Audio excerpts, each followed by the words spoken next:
Hey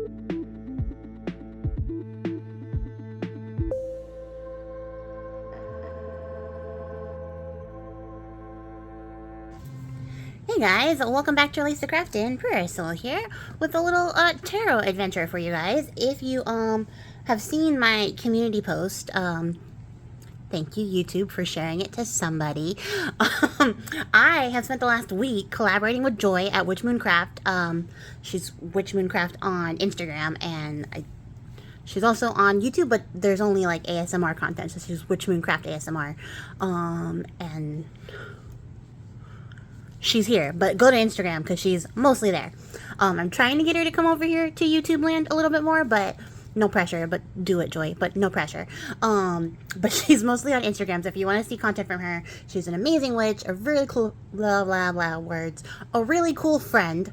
And we teamed up to do, she's doing a practical magic inspired month on her own page, and she let me join her for week 2, which was all about the ants. So we did a bunch of like magic inspired by the ants. We made a bunch of posts. There's a bunch of information there. So even if you don't have Instagram, jump over there and get all that information for yourself, because I made a ton of stuff for it.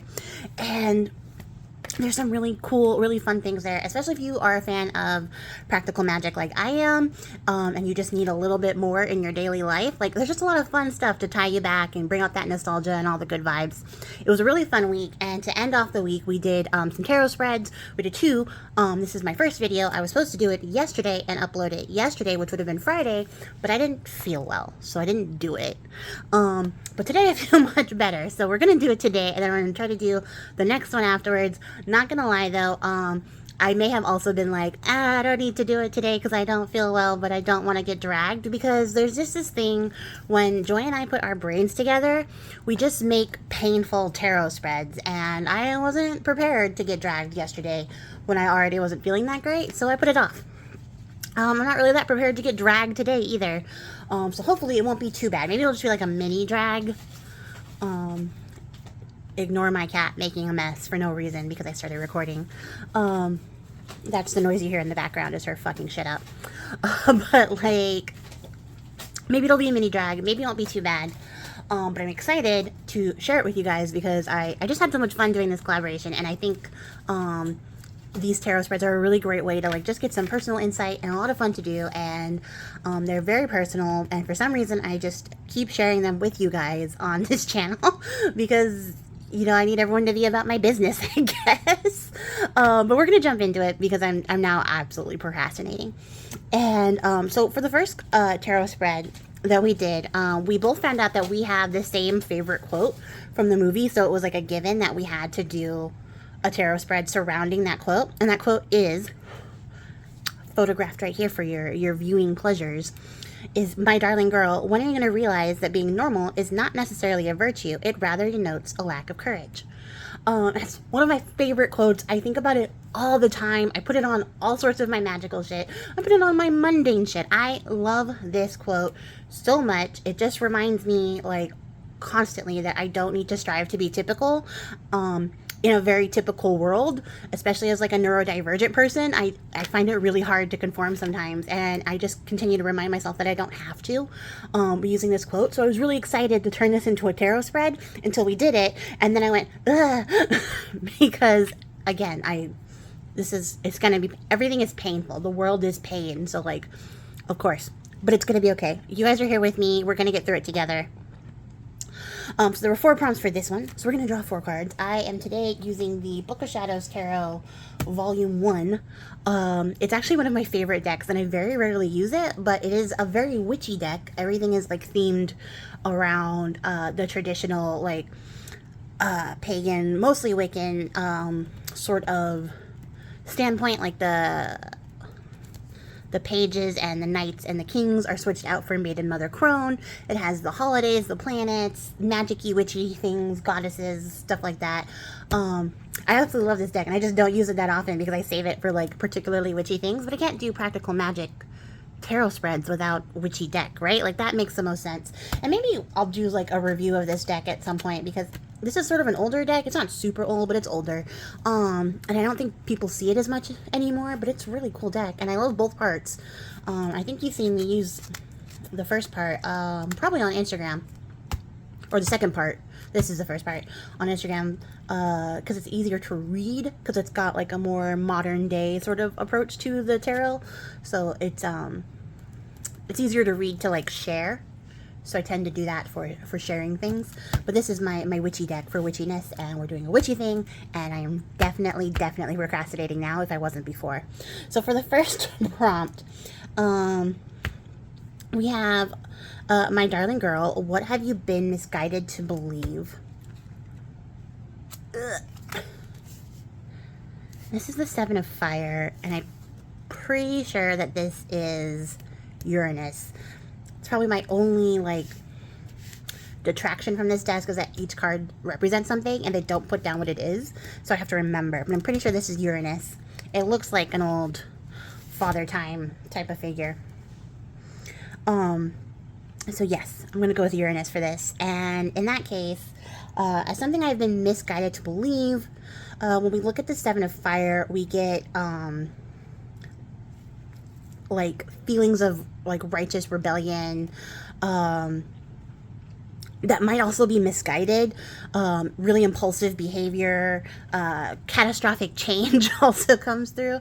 So I think when I look at this card, what I'm thinking is that I have been told like consistently in my entire life to not push against like boundaries that have been set for me, to not rebel against things, not break the mold kind of stuff. And I kind of believed after a while, I think less so now that I've grown, but I think I still kind of fall into this trap that, like, it's not okay for me to push back or to rebel against people when they are violating my boundaries and things like that. I don't tend to do that. I tend to wait until after the fact and then like hit them with passive aggressiveness, and that's not like a course of action that benefits me in the long run. And I think that's what this card is telling me, is that it is okay for me to absolutely start a riot if I feel like called to, or if I feel like my boundaries are being pressed against, and I can't keep letting people tell me that it's not okay, which I think is very on brand with this quote in particular, because, you know, like I was saying, I feel like sometimes the pressure to conform to a very typical world is really like overwhelming, and I feel like that sort of weighs on me, and maybe I've been letting it. So that's what I'm getting from here. For the second prompt, we have not necessarily a virtue. What behavior isn't serving you anymore? And so for that, oh, we went to water. I have the Seven of Water, so sevens again. This is, I believe water is all goddesses. So I think this is Ma'at, who's like the goddess of justice, and she's weighing like the feather against the human heart type of deal. There's little souls here. So yeah, I think I'm confident in that this is Ma'at. I should just look at the guidebook, but we're doing it this way. So as far as the behavior that isn't serving me anymore, I think it's sort of the fact that I consider myself to be like a very logical type of person. So I tend to fall into like very like black and white lines of like justice, which might actually lead to me being a little bit self-righteous sometimes, up to the point where I make myself a martyr. Like I go, this is the right thing. I have to do this. Like nobody else can do this. I have to sacrifice myself, my happiness, my mental health, my well-being, to make sure that the right thing is done. And I think like in regards to not pushing against conventional standards that I'm getting from this card, falling on like my own sword is not actually as just or as righteous as I think it is. And I kind of need to unpack that and let that go, because it's doing me more harm in the long run than it's good. And like given my like recent past history, I can really see where that comes through, where I thought that I was doing the right thing, so I continued to sacrifice my mental well-being and my physical health for it, up until the point where like I was absolutely falling apart, and I'm still dealing with like the ramifications of that. And it doesn't work. I can't keep doing that. It doesn't work. It doesn't make me a better person to sacrifice everything that I have, so that other people are, you know, getting the benefit of my righteousness. That doesn't work. Let's see. This one is digging a little deep. But being normal, where do I need to kick back at the pressure to conform?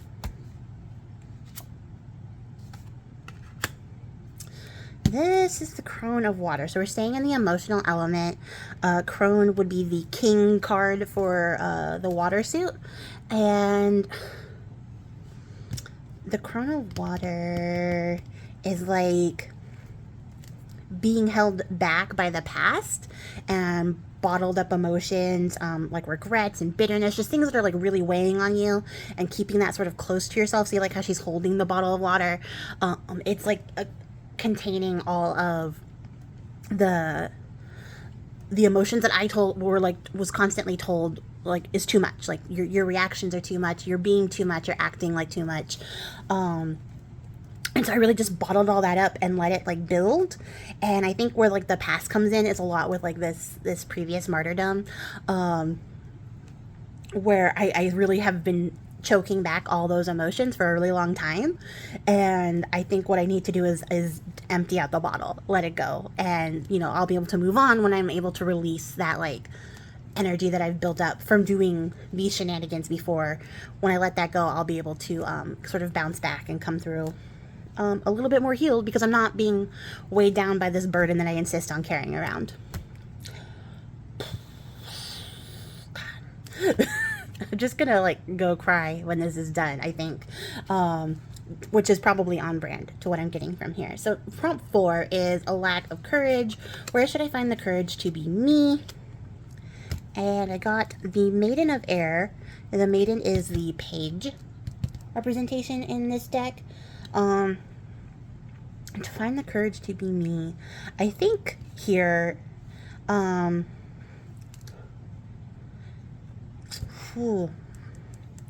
would I read this?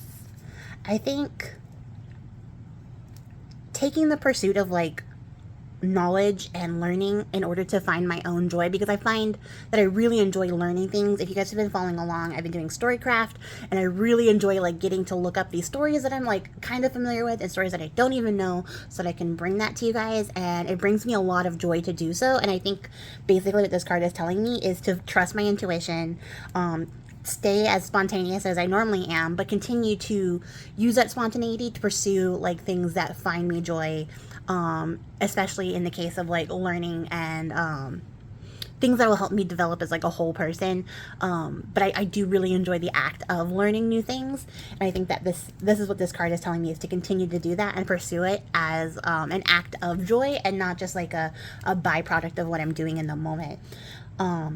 And that will help me to be me, I think, the more that we go. So yeah, only semi-dragged. I am going to go sit down and think about it. I won't go cry. I don't cry, guys. That's why I have this bottle full of emotions. But I will go have a good think on this and definitely journal about it.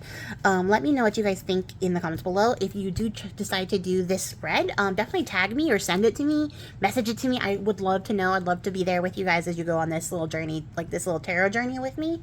And I've already got a suggestion for some more tarot content to bring to you guys, because you guys have asked for more, and I've been getting positive feedback from that. So I will continue to try to do that for you. I don't know if it'll be as consistent as Storycraft is, because I can only be consistent one way, guys. Commitment is a hard thing for me.